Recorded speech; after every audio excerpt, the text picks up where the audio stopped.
ഇതില് ലീഗ് ഒഴികെയുള്ള മറ്റു പാർട്ടികൾ എല്ലാവരും ചർച്ച നടത്തുമെന്ന് പറയുന്നു. അപ്പോൾ അതിനൊപ്പം വെള്ളാപ്പള്ളി നടേശൻ പറഞ്ഞൊരു കാര്യം വേണ്ടി വന്ന ജമാഅത്തെ ഇസ്ലാമിയുമായി ചർച്ച നടത്തുമെന്ന് പറയുന്നു. ആര് പറയുന്നു? വെള്ളാപ്പള്ളി നടേശൻ അല്പസമയം മുമ്പ് പറഞ്ഞു. അതൊക്കെ അദ്ദേഹം പറയേണ്ട കാര്യങ്ങളല്ല, ഞാനല്ലല്ലോ അതിനെല്ലാം പറയുന്നത്. മൊത്തത്തിൽ വരുന്ന ഈ ഐക്യ ചർച്ചകളിലൊക്കെ ചർച്ചയാവുമോ? ഐക്യ ചർച്ചകളിൽ ഇത്തരം കാര്യങ്ങൾ കൂടി ഉൾപ്പെട്ടു വരുമോ? അല്ല, അത് ഞാനിപ്പോൾ പറഞ്ഞല്ലോ, എനിക്ക് ഞങ്ങളെ സംബന്ധിച്ചിടത്തോളം ഇപ്പം ഞങ്ങൾ സംസാരിക്കുന്നത് SNDP NSS ഐക്യത്തെ സംബന്ധിച്ചാണ്. മറ്റ് ഐക്യത്തെ പറ്റി ഞങ്ങൾ സംസാരിച്ച് തുടങ്ങിയില്ല. അത് നമുക്കതിന് അത് എങ്ങനെ വേണമെന്നോ അങ്ങനെ ഉദ്ദേശിക്കുന്നുണ്ടോ നോക്കാമെന്നോ ആരും സംസാരിച്ചില്ലല്ലോ. ഞങ്ങളിപ്പം പറയുന്നത് ഈ പ്രബല സമുദായം എല്ലാവരും ഐക്യത്തോടെ പോകണമെന്നാണ് ഞങ്ങളുടെ ആഗ്രഹം. മറ്റ് ഹൈന്ദവ സംഘടനകളോടൊന്നും ഞങ്ങൾക്ക് ബന്ധമില്ല എന്നല്ല അതിൻ്റെ അർത്ഥം. പക്ഷെ ഇപ്പോൾ ഈ ഐക്യമാണ് ഉദ്ദേശിക്കുന്നത്. വെള്ളാപ്പള്ളി നടേശൻ ഇന്ന് പത്രസമ്മേളനത്തിൽ പറഞ്ഞൊരു പ്രധാനപ്പെട്ട കാര്യം, ഇനി മുതൽ ഒരു പ്രശ്നം, ഒരു വാക്കുതർക്കം പോലും NSSുമായി ഉണ്ടാകാൻ ആഗ്രഹിക്കുന്നില്ല, അങ്ങനെ ഉണ്ടാകുകയില്ല എന്ന് പറയുന്നു. അപ്പോൾ എങ്ങനെയാണ് ഈ തുറന്ന സമീപനത്തെ എങ്ങനെയാണ് കാണുന്നത്? അല്ല, അത് അദ്ദേഹം പറഞ്ഞ നല്ല കാര്യമാണ് അദ്ദേഹം അങ്ങനെ പറഞ്ഞത്. ആളുകൾക്ക് അങ്ങനെ ഒരു തോന്നലുണ്ടായിട്ടുണ്ട്, വെള്ളാപ്പള്ളി നടേശൻ NSSനെതിരാണെന്നുള്ളൊരു തോന്നലുണ്ടായിട്ടുണ്ട്. ആ തോന്നൽ മാറാൻ ഇത് വളരെയധികം ഉപകരിക്കും.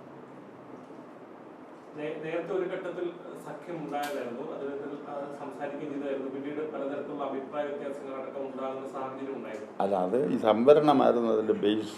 ആ സംവരണത്തിൻ്റെ വിഷയം ഇപ്പോൾ ഒരു വിഷയമാണ്. അപ്പോൾ അതിൻ്റെ പുറത്ത് പിന്നീട് ഉണ്ടാകുന്ന കാര്യങ്ങളെല്ലാം രണ്ട് ഭാഗത്ത് നിന്ന് ചില സ്റ്റേറ്റ്മെൻറ്റുകളൊക്കെ ഉണ്ടായിട്ടില്ല, വേറൊന്നും ഉണ്ടായിട്ടില്ല.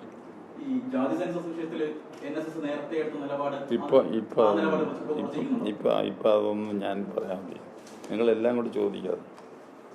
ജാതി സെൻസസിൻ്റെ ഒക്കെ മറുപടി ഞാൻ നേരത്തെ പറഞ്ഞിട്ടുള്ള. അപ്പോൾ ഇപ്പോൾ കയറി അതൊന്നും ഇപ്പോൾ കയറി ചോദിക്കണ്ട. നമ്മൾ NSSൻ്റെ അക്കാര്യത്തിലുള്ള നിലപാട് എന്താണെന്ന് നേരത്തെ വളരെ വ്യക്തമാക്കിയിട്ടുള്ള.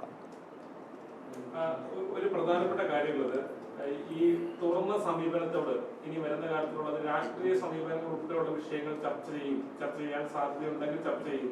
അതിൽ NSSന്റെ നിലപാടാണ് പ്രാധാന്യം എന്നാണ് അദ്ദേഹം പറഞ്ഞത്. അങ്ങനെ ചർച്ചയ്ക്ക് വരികയാണെങ്കിൽ നിങ്ങൾ രാഷ്ട്രീയ നിലപാട് ഉൾപ്പെടെയുള്ള വിഷയങ്ങൾ ചർച്ച ചെയ്യും. അല്ല, അതൊക്കെ ഞങ്ങൾ അടിസ്ഥാന മൂല്യങ്ങളിൽ നിന്ന് NSS പറഞ്ഞത് രാഷ്ട്രീയ കാര്യമൊക്കെ ഉൾപ്പെടെ.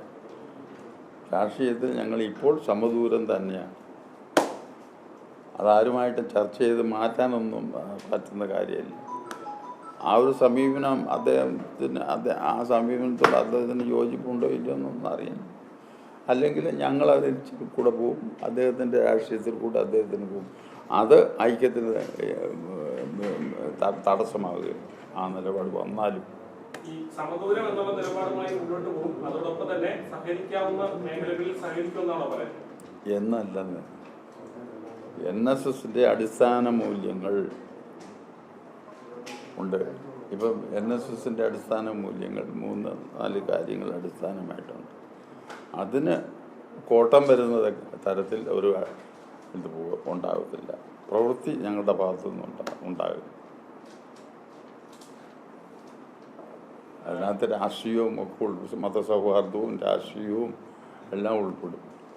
എല്ലാ മതങ്ങളോടും എല്ലാ സമുദായങ്ങളോടും ഒരേ നിലപാടാണ് ഞങ്ങൾ